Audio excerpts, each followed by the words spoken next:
সিরাজগঞ্জের পারিবারিক কলহের জেরে স্ত্রীকে কুপিয়ে হত্যা করে পালিয়ে যাওয়ার সময় জনতার হাতে আটক হয়েছে মাদকাসক্ত স্বামী।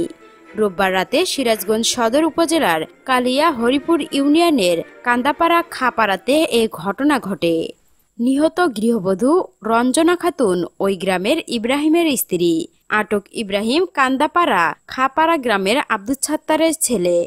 সদর থানার পরিদর্শক তদন্ত মোহাম্মদ আহসানুজ্জামান রাত 11:30টার দিকে ঘটনাস্থল থেকে জানান, গৃহবধূ রঞ্জনা খাতুনের শরীরের বিভিন্ন স্থানে ধারালো অস্ত্র দিয়ে আঘাত করে হত্যা করেছে ইব্রাহিম। এরপর সে পালিয়ে যাওয়ার চেষ্টা করছিল। পরে স্থানীয়রা তাকে আটক করে রাখে। খবর পেয়ে আমরা ঘটনাস্থলে পৌঁছে তাকে আটক করেছি। লাশের সুতাহাল রিপোর্ট শেষে ময়নাতদন্তের জন্য মর্গে পাঠানো হবে। দর্শক, এখনকার মতো এখানেই শেষ। পরবর্তী আপডেট জানতে আমাদের সাথেই থাকুন। ধন্যবাদ।